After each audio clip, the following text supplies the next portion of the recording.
You're listening to an Anazao Ministries podcast. Have you ever wondered about heaven and the location of God?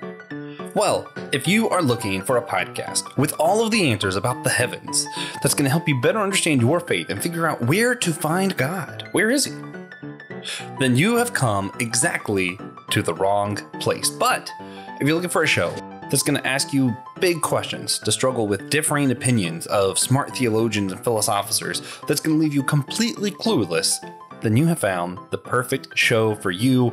I'm just a dummy who loves God and theology and hopes to show my love for God by studying and thinking deeply about the topics that people smarter than me have been thinking about for thousands of years. We started last week going through the Bible and talking about theological stuff as it comes up. We got through the phrase in the beginning and questioned time and came up with no real answers on things. Time's pretty confusing. We're gonna go back to it. We're gonna go back to the Bible and see what theological thing comes up next. So Genesis 1:1, in the beginning, God created the heavens and the earth, and we're gonna stop right there this time. God created the heavens and the earth. That's gonna take us 3 episodes to get through. I'm not joking, because we have to ask, what are all these things? We talked about who is God already. We have to figure out, what does created mean? Why did God create? Most of us know what the earth is. We might not spend much time on that, but what are the heavens? What is heaven? Are there multiple heaven? Why is it the heavens? So that's going to take us 3 episodes to get through this next phase of interest in theology. Today, we're going to ask, what are the heavens? We're going to focus on the heavens this time. Where are they? Is God in the heavens? Is God in heaven? Where's God located? And where was He when He created the heavens? It said He created the heavens and the earth. So where was He? If He's not in heaven when He's creating heaven, assumedly, because He can't be, it's not created yet. So where was He? I'm talking about that. Next episode, we're going to discuss what is meant by that word created. What even is created? And can evolution be part of created? Does that, undermine creation or the idea of creating? And does this word imply that God created everything on His own, or did God have help? On the other podcast that I do, the Whole Church podcast, we had a conversation with Thomas J. Ord, who believes that God cannot be all powerful. But if by powerful we mean He can do anything, God can't make 1 + 1 = 5. God can't not love. God can't lie. There's a lot of things God can't do. So he doesn't think we should use the word omnipotence. He doesn't think we should say powerful. And in that conversation, he states that he doesn't believe God can create without something already created helping Him. So God has to have help to create. In his belief, not my belief, I don't agree with that. I think God had to create ex nihlo, which we'll talk about that later today and tomorrow. That's the idea that God had to create everything out of nothing. That's an important theological doctrine for a lot of people, not Thomas J. Ord, but for a lot of people, that's an important doctrine. So we will discuss that heavily over the next couple episodes. Then part 3, the 3rd episode we're going to do on this phrase, God created the heavens and the earth, we're going to discuss why. Why did God decide to create? What was the point? Did He just create? Was He bored? He's all good and sufficient, right? God's sufficient in of Himself. So did He need creation? Did He need to create things? Why would He create an imperfect universe? Why wouldn't He create a perfect universe if He's perfect? And did God want to create? Or is it a need? There's a lot of questions about why did God do this creating thing? So that's why it's going to take us 3 different parts. So today, we're just going to discuss the heavens. Where is God? In a couple weeks, the next episode we're going to discuss, what does it mean by created or create? And then the last part of this particular series, we're going to discuss, why did God create? So today we're talking about the heavens. Where is God? Where was God when He created heaven? Was there a place before then that God was located that He was able to create heaven?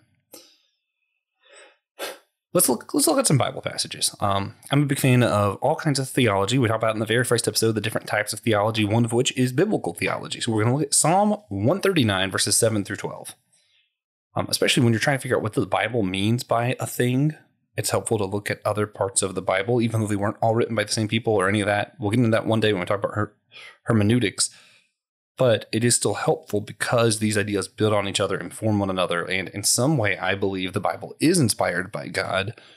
so that we do know that it's all inspired by the same Spirit, so there has to be some consistency. So we're going to look at Psalm 139, verses 7 through 12, which the psalmist says, "Where can I go from your Spirit? Where can I flee your presence?" He's singing to God. All the years are capital. "If I ascend to heaven, you are there. If I make my bed in Sheol, or the grave, behold, you are there.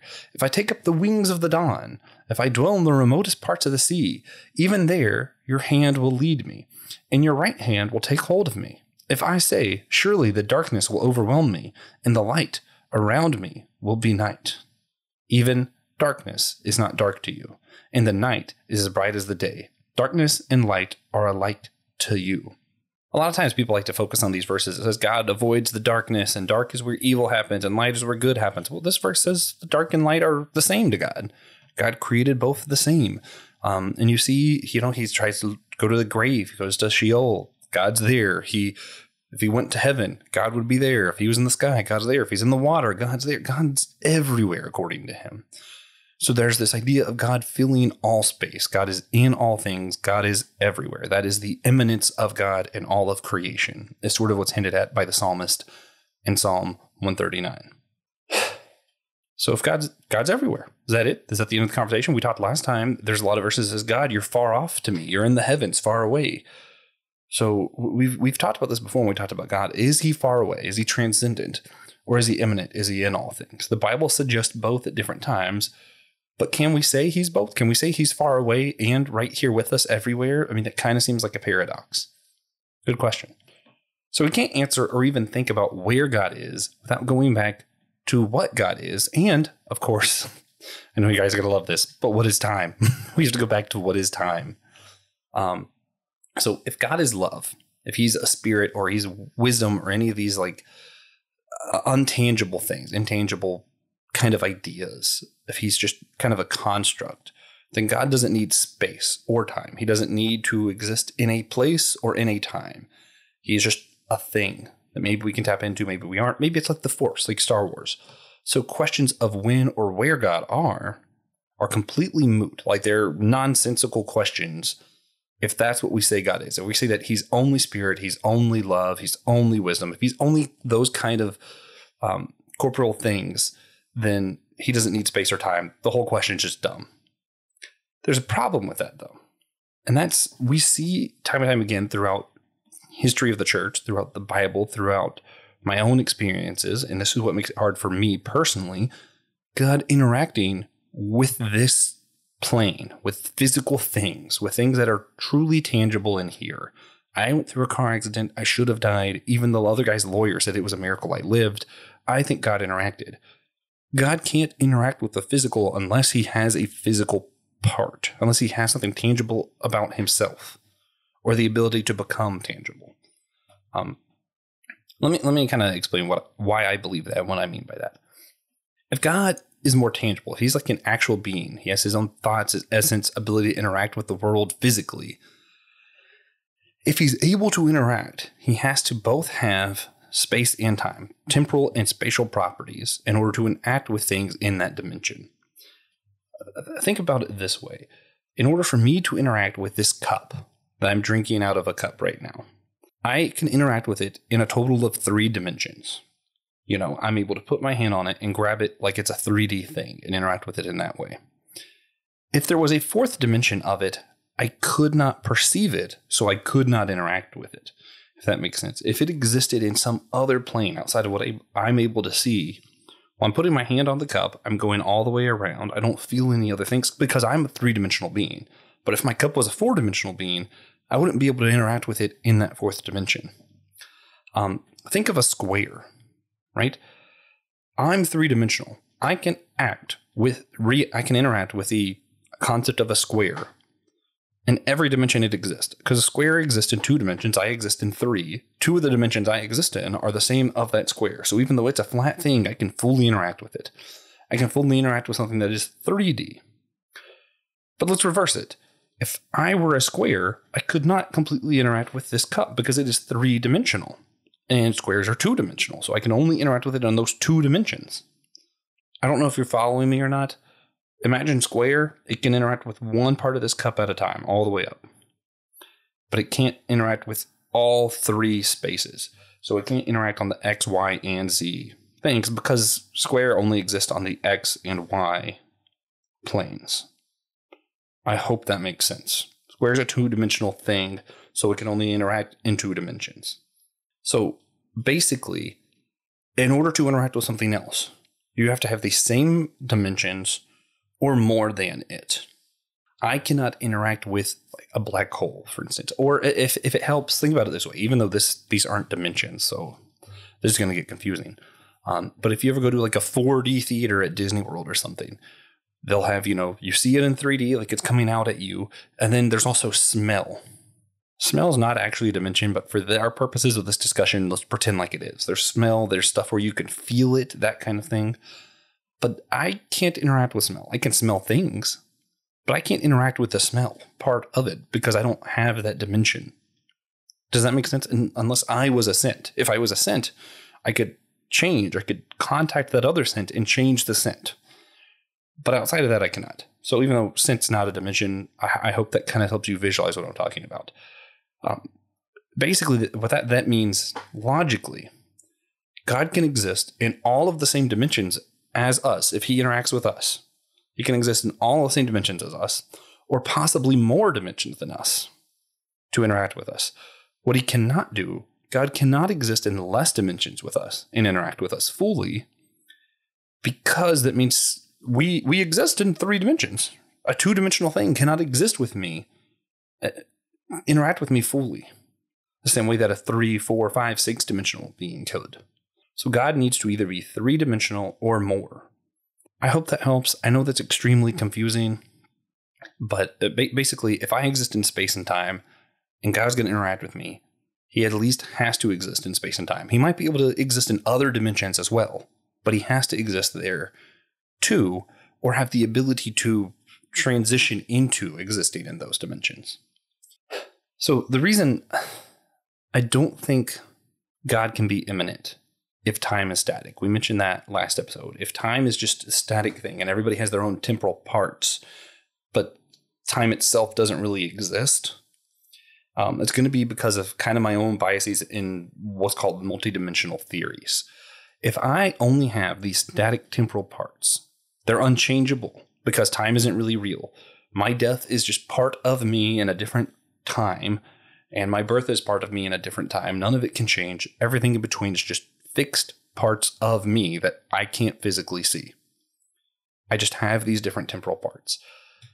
If that's the case, then that means I don't have free will because everything's static. Everything I'm going to do or have done was always part of what it meant to be me. It means when God created me, if I'm going to believe that God created me, I believe he created all of the things that I am all at once, because that's what static theory of time would imply.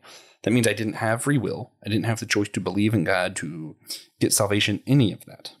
And how can God interact with me if I don't have free will, if I don't have any choice, and I'm just a set object that happens to have temporal parts? There is no interacting with that. No more than I can interact with, a book, a car, a phone, printer, box, square. It's just a thing that exists. If time is static, that's all that I am. I'm just a thing that exists. There's no true relationship there. I mean, from the right perspective, just like you can see something in 3D or 2D, if you had more dimensions, you might be able to see all of my timeline at once. Which we would have to assume that God could do that if time was static, because he would have to be able to create all of the things. And in order to do that, he had to see it all at once. So basically, just like a square is a square is a square, right? It's just this flat thing. If I just have my own temporal parts and I exist like that, then a Josh is a Josh is a Josh.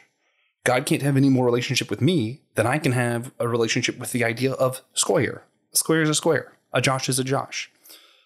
Now, that doesn't make the theory wrong, but it's just unhelpful for further conversation. So that's why I said that last time. I just wanted to reiterate kind of my theory on that. And it's going to really apply when we talk about these multi-dimensional things. When we're talking about where is God, something we really have to think about. In previous episodes, I mentioned some Bible verses that show that God is in all things. Like what we read earlier, he fills all of earth and space in some verses, but he's also high above, out of reach in some spaces. So let's go back to that. Is God far above and transcendent, far away from us, or is he immanent? Is he in all things? And that's, again, going to take us back to last episode. We talked about Isaac Newton's ideas of empty space and a cosmic clock. If Newton is right, and I think it's helpful to assume that for right now, just because we need somewhere to start, we need a premise, that space can exist without anything in it. That, in other words, space doesn't just exist because of my relationship to other objects or my relationship to oxygen and my brain making sense of that. If there were no chemicals, no oxygen, no things, there would still be space that could be filled. That's empty space. Isaac Newton believed in empty space, and he believed a cosmic clock, whereas time might be relative from our Earth to Jupiter because of different gravitational pulls and speeds, which we talked about. That is a thing. That the overall universe relies on this one cosmic clock with a definitive timeline. If Isaac Newton's theories of empty space and cosmic clock are correct, that means that God can exist in time or in his own time at the, when we're talking about the beginning, he could exist anywhere in time. He could have his own timeline reaching into ours. There could be two different blocks and he's in a bigger block reaching into our block of time. That could just be a thing if the cosmic clock theory is correct. If empty space is correct, then God could have filled all the space. There could have just been this empty space and God was filling all of it. And when he created, he was filling that space that he filled. Filling the space that he was already filling. Yeah, basically putting things in the dimensions with himself because he was already there. He was there before there was a heaven, before there was an earth, and he created an earth in his presence so that it was intimately connected with him because God fills all space. So as he began to put things into space, God was already there. So that's one theory. I think it makes a lot of sense. God is everywhere. So he's in space. He's in the heavens. He's in the sky. He's on earth. He's everywhere. And as he created, he just started placing things in the space that he was already filling so that as things were created, God was there. So God has always been there. Another theory, alternatively, is that God exists in the multiverse. I know that sounds like a comic book or a bad cheesy movie, but there is actually a lot of theories from serious philosophers and scientists throughout time who have believed in some version of the multiverse. A lot of the early church was strongly against the notion of the multiverse. Don't know if you know this. This was a conversation that a lot of early church fathers and even some of the people in the Bible actually did have to have these conversations. Even a lot of important Jewish thinkers fought against the notion of the multiverse. So there's this guy in early Greek thought, Epicurean. And Epicurean, he creates Epicureanism, Epicurus, all this stuff. He subscribed to what was known as Atomism. So at the time, there was a lot of Greek philosophers who kind of did this deconstruction of the universe and realized that everything kind of seems to be made up of other parts, right? You can find wood and you can find that wood is actually made up of other things. And when you burn it, when you do different things, it disintegrates into the other parts that it was.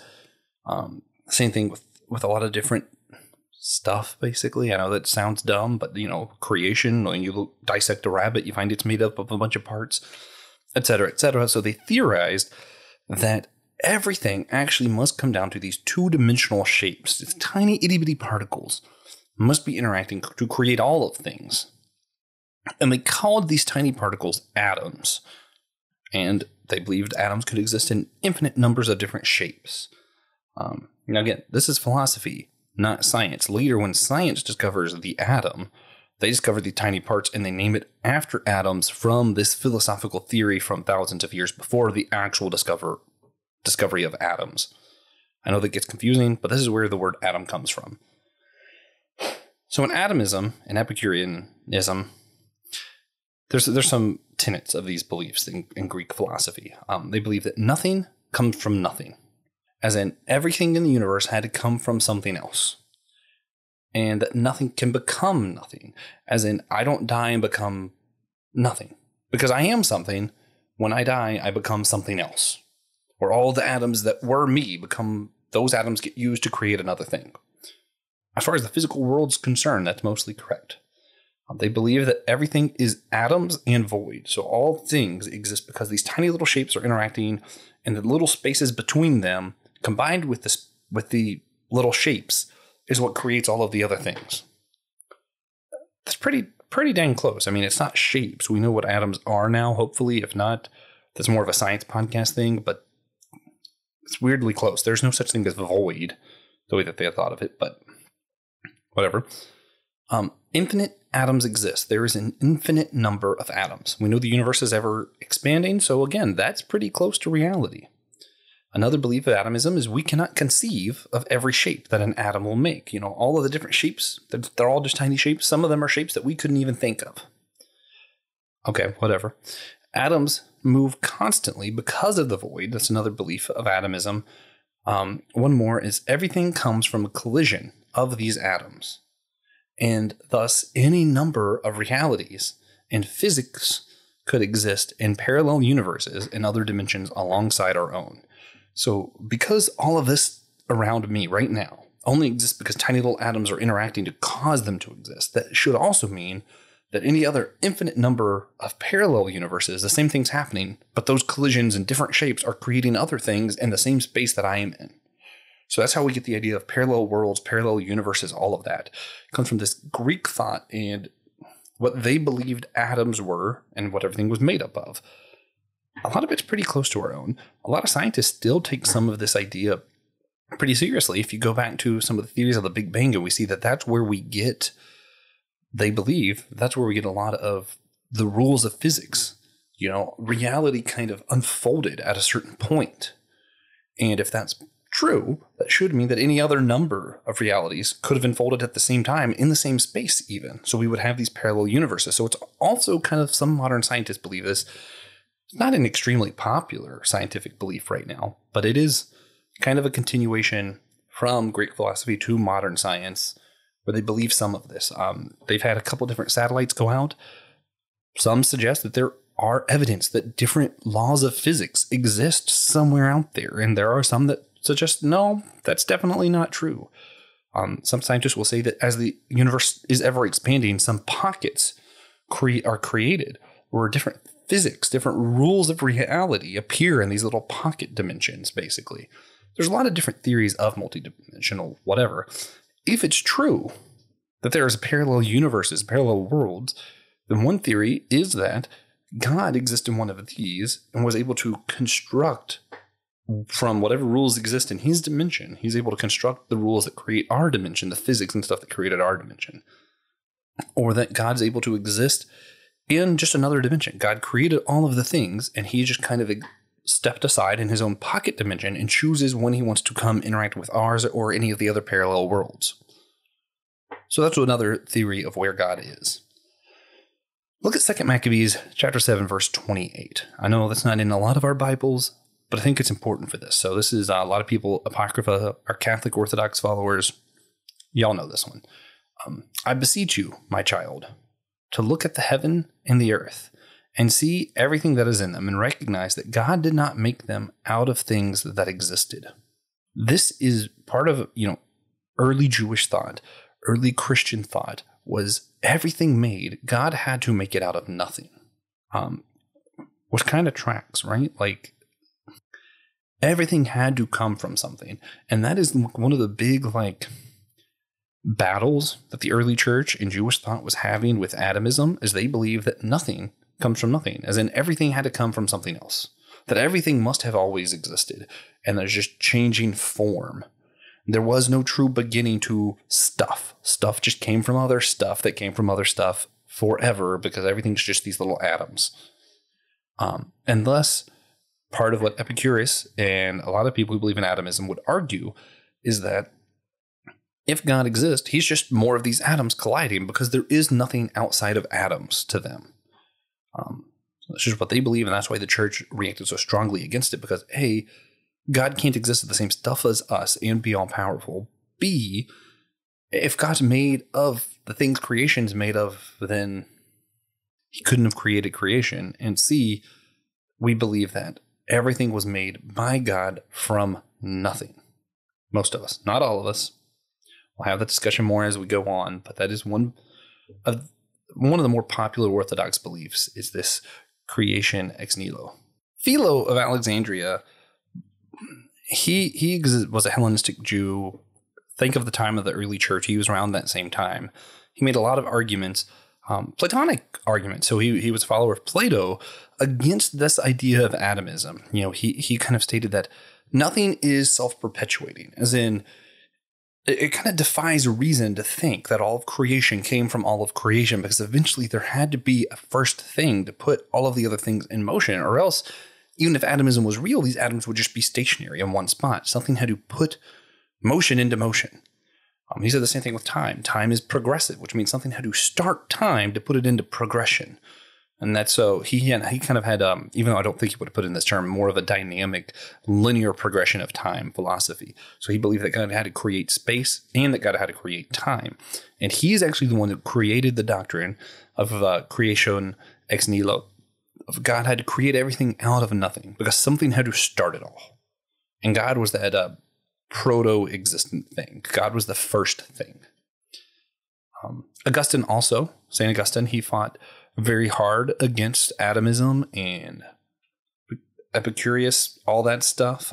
He believed, again, the same kind of way that God had to put things in motion for them to exist, and for God to have authority over everything, in order for God to offer salvation, and for God to, as the Bible says, God's saving the entire world. He's saving the universe. The universe is going through growing pains of salvation. In order for that to make sense, God has to have authority over all things.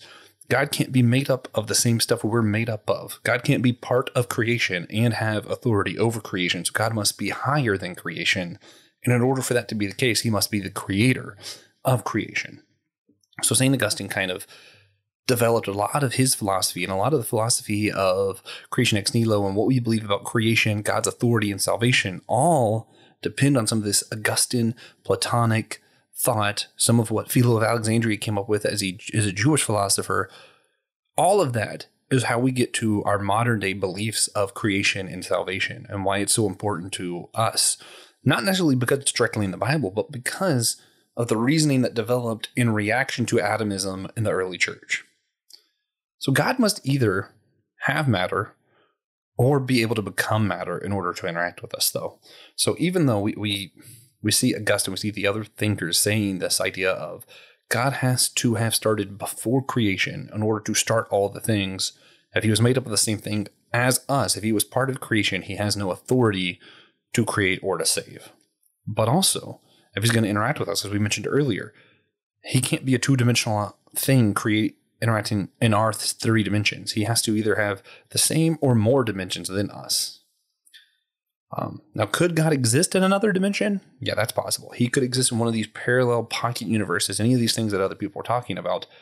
But he also has to be able to exist in ours if he's able to make the kind of impacts that the Bible says he did, the kind of impacts that I've experienced in my life, and so many other people throughout church traditions say they've experienced God doing. He has to be also exist in ours.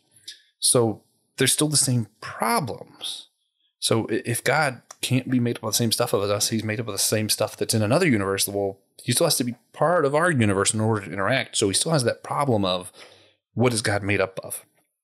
If not atoms, if not whatever, he has to exist in our universe in order to interact with us in our universe, at least partially. So that doesn't actually solve any of the problems to say that God's just in a parallel universe. So whatever God is, he has to at least partially exist or relate in space and time in our dimension. His relation to these things might be different than ours. That's possible. Maybe he relates differently. You know, I'm not the same 3D figure that you are. I'm not the same 3D figure that my cup is.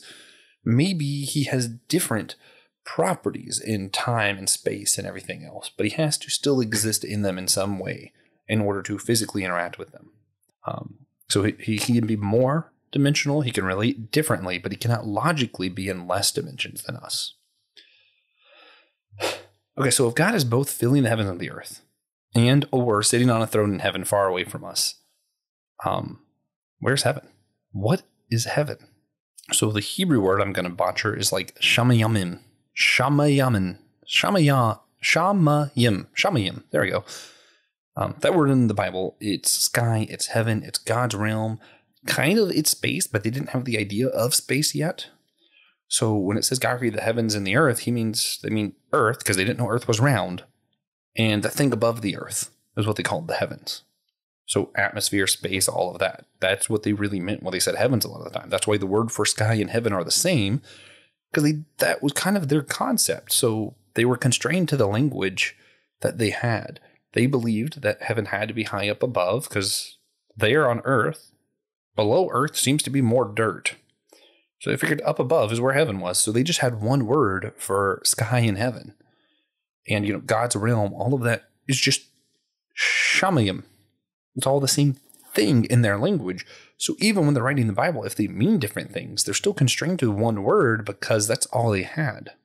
But then you have these parts that kind of seem like if God directly inspired the Bible and it's directly from God, that God's either dumb or God didn't know about space.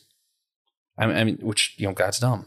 Or the Bible can't be fully accurate. Like, it's really confusing. Think of the Tower of Babel. They're building this tower up to the sky. God's like, oh, they think they're actually going to reach us. They're making some real progress here. We got to stop that. Why do you have to stop the Tower of Babel? Even if they went infinitely high, they would just end up in space somewhere, which also isn't really possible. So why did God care about the Tower of Babylon? There was nothing they could do to reach him. It was actually impossible. We know that now. We've taken spaceships far higher than any building could ever possibly exist. And God wasn't there. God's not just in the sky somewhere. He's not just floating around in space somewhere. Or if he is, it's way further out than the people of Babylon were ever going to be able to make it to. Without spacesuits, especially. So, was God dumb? Did God forget that they couldn't build that high? Did God punish them for some other reason? Maybe he just punished them because of their pride. It had nothing to do with the fact that they were actually able to build something that tall. Why did it matter? It's because to them, to the author of the time who was writing this, because God did not write this, sky and heaven were the same thing. So a lot of the times when the Bible says the heavens, it just means the skies, it means space. But that gets confusing because it also seems like heaven is that place where God dwells. So for them, that's the same thing as the sky, but we have to know better. So we have to build a different theology of that. Is heaven in another dimension somewhere? Is heaven just a concept? Now that we know that heaven isn't just sky, we have to redevelop our theology to fit our modern understanding of space. So let's talk about what actually happened. So the church kept building on this idea of heaven, being in the sky, being up above, and they kind of just complicate it without ever actually deconstructing it or questioning it for really an extremely long time. First, we go back to St. Augustine. He writes this book, The City of God, and he writes it right after Rome falls. So he sees all this death. He sees the crumbling of a human empire.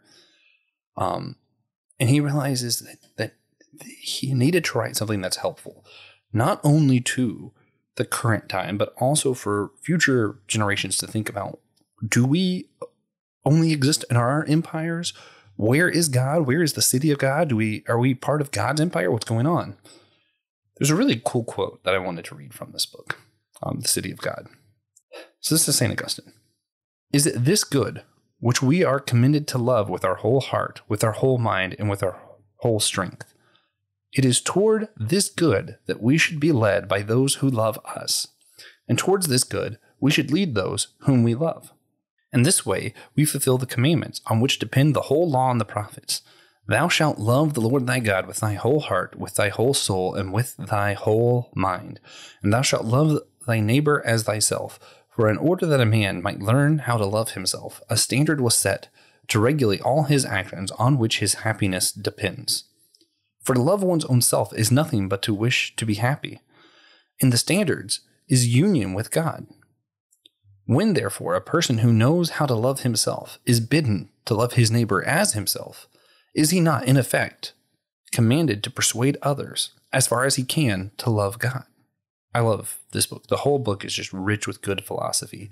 A lot of what he's talking about here is just, if you love yourself, you love God. So if you're told to love your neighbor as yourself, should you not be trying to help your neighbor to love God? So part of my love of God extends to me loving myself. Part of me loving myself extends to loving my neighbor. Part of me loving my neighbor extends to helping them love God as part of my love for God. So it's a whole circle of everybody loving each other and teaching each other to love God better. The book kind of focuses a lot on how it's important for us to build our relationship with God and realize that our kingdom isn't on this earth, but it's in God's kingdom, but also to realize that as part of God's kingdom, we are working here today to build our human kingdoms in such a way that it'll help people come to love God better. Because we're really just ambassadors. We're really just ambassadors for God's kingdom who are here on this earth trying to make these kingdoms better, equipped to help others love God. Augustine's contribution to our thoughts on heaven were largely a reaction to the fall of Rome. I mentioned that earlier. He needed to believe in a better kingdom that wouldn't fall. He saw this death, destruction around him, and he needed to believe that God was better, and he needed to develop that theology as a comfort and as hope. The danger, though, is to allow that future kingdom to blind us to our current kingdom work. And that's something that a lot of this book really gets at, is Augustine saying, yes, here's this hope, here's our future kingdom, here's what we're actually a part of. Real Christians are a part of this kingdom, not Earth's kingdom. But then he did a really good job of kind of showing that part of our kingdom in heaven is to do kingdom work here and now. And that's something you see throughout the Bible is whatever your theology or your philosophy of heaven is, it always should come back to how you're doing kingdom work now. The kingdom of God isn't just heaven one day. It's also here now. Just like God isn't just in heaven far away, he also fills the heavens and the earth. If there's empty space, God is everywhere. If we believe that we are part or going to be in heaven one day, we should also be doing kingdom work now. And our beliefs about heaven and end times really should constrain themselves to how we behave now and help our fellow man today. So we can disagree on whether God's in another dimension. We should think about that. We should try to figure out, where is heaven? Does God exist in all these places? Is heaven in a pocket dimension? Are there multiple dimensions of things? Is God outside our time? Is he in our time? All the things are important to think about, but our thoughts about heaven and where God is should always lead us, no matter how much we disagree or how confused we are, should always lead us back to doing God's work right here, right now, in a meaningful way. There is more to good theology on heaven than just saying it's part of where God resides, or it's completely where God resides, or it doesn't exist, or it's space. Our theology on heaven needs to be theology of how we do kingdom work now. The early church taught how in salvation, one becomes one with the church. The idea in early church tradition was when you're saved, you're part of the church now. And that the church one day is going to join God in a kingdom of heaven. We're going to put purgatory stuff aside for now. That was a lot of belief of early church too, but we're leaving that alone. That one day you'll be in heaven as the church collectively. And that being divided with the church or to be outside of the church meant that you would not be part of the new heaven and earth that God's preparing for the church. And that's why divisiveness, that's why separation was one of the biggest sins that the church was concerned with for a very long time. Thanks to theologians like Thomas Aquinas, Anselm, others, the church started kind of shifting their teaching in the Middle Ages to be more directly the consequent of the individual salvation or life. So they started getting away from the church goes to heaven, be a part of the church, and more to you need to worry about your salvation, your personal relationship with God kind of stuff. That starts to happen in the Middle Ages. Thomas Aquinas, Anselm, a lot of them have to do with it. Personally, I think both of those things are important. When we get to the theology of what salvation is, we'll talk further about that. I think it's tragic that we kind of left being a part of the church is what goes to heaven, and salvation is to be part of the church. I think it's important to remember that. Yes, you have personal salvation. Your personal salvation should lead you personally to be part of the church, because that's what God's relating to, is the church. Leave that alone for now. Go to our other podcast, the Whole Church Podcast, to hear me rant more about church unity and the church, but I'm going to leave it there for right now. Dante, I don't know how to say his last name ever, but Dante's Divine Comedy takes the reader through hell, purgatory, and heaven. So if you ever heard Dante's Inferno, it's just the hell part, but it's a 3-part book. So I hate when people just read the Inferno. It makes no sense to me, because the purpose of Dante's Divine Comedy is inspiration for us to change and hope for the future. Hell shows us what kind of people are in hell. Remind you, this is written that Middle Age time. So this is when we're starting to think of the individual salvation. That's why the people in hell all look sad, all look a little gross. If you just read Dante's Inferno, you think that he's a really perverted, disgusting guy. But then you go through the purgatory. You go through Dante's Paradiso. And you see what heaven looks like. You see the people being happier, smiling more. You see a brighter future. The purpose of the book was to lead the individual to think of, am I the kind of person who ends up in hell, or am I the kind of person who ends up in heaven? So it makes no sense to just read Dante's Inferno. That's a side note, but it's an important book in the church because that is right there when the church is changing its idea of salvation is how you become part of the church, being part of the church is how you go to heaven, to you as a person are going to go to one of these three places, or one of these two places, hell or purgatory, and purgatory eventually will lead you to heaven. They believe everyone in purgatory eventually goes to heaven. But you see it. You see this change of the ecclesia being the main thing to the person's salvation being the main thing. And that happens right there in that time during the Middle Ages, during the Renaissance kind of stuff. Then during the Reformation, you get people like John Calvin, like Martin Luther, Jacob Arminius. They start dealing with more of these ideas of predestination.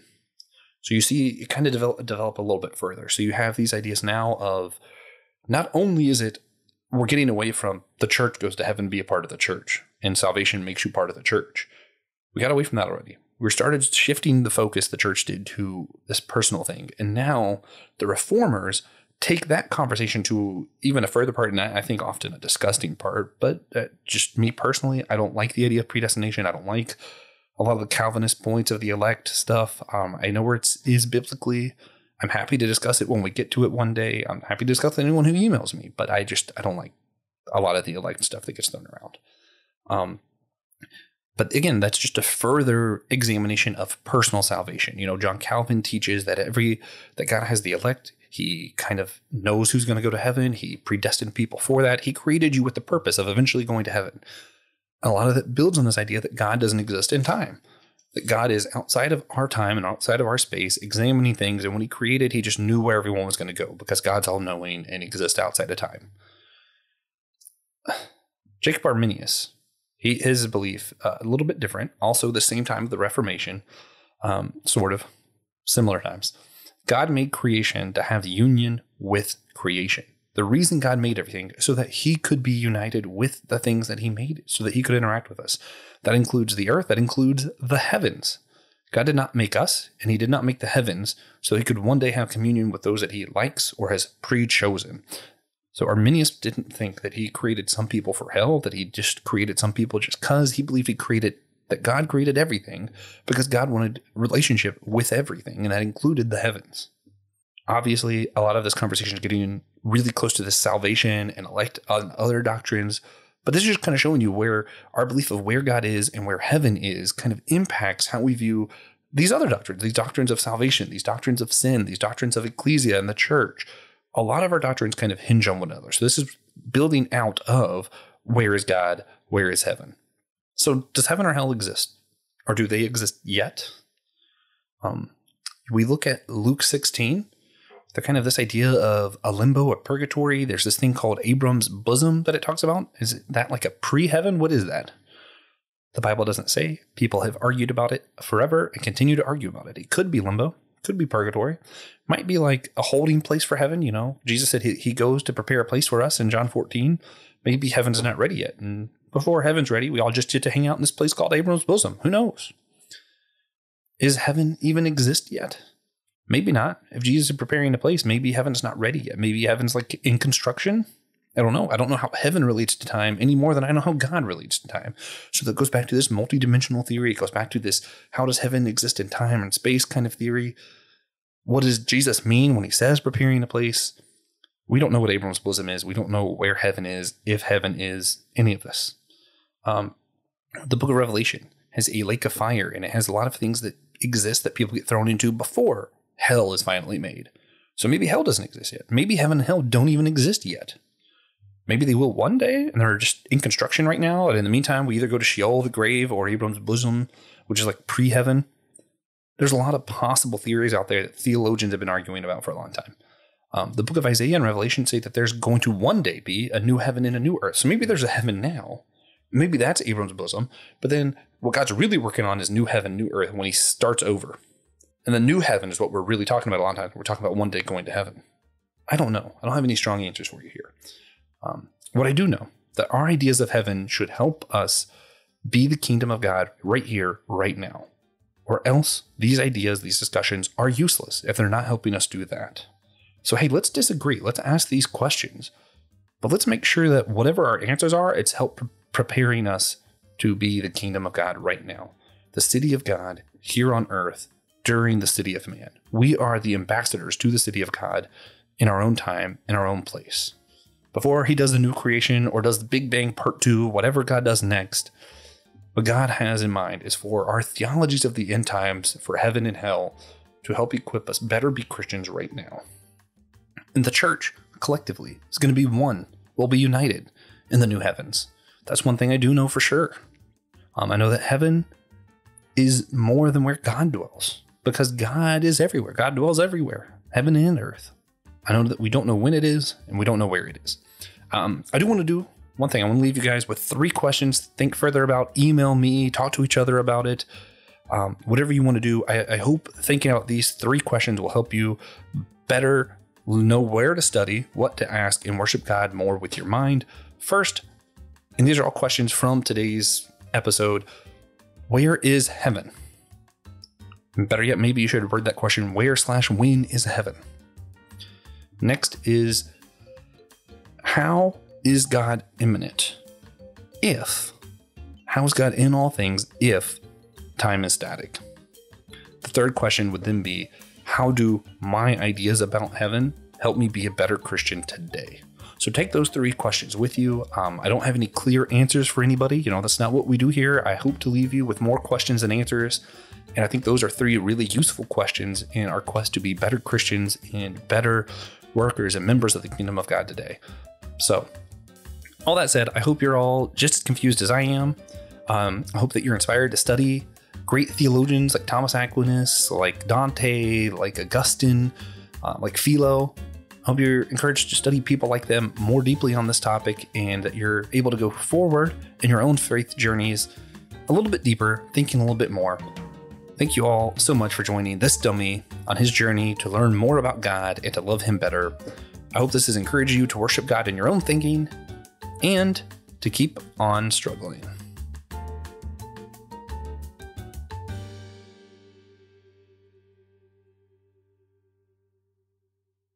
This was an Anazao Ministries podcast. If you'd like to check out other shows like this, be sure to subscribe to the network.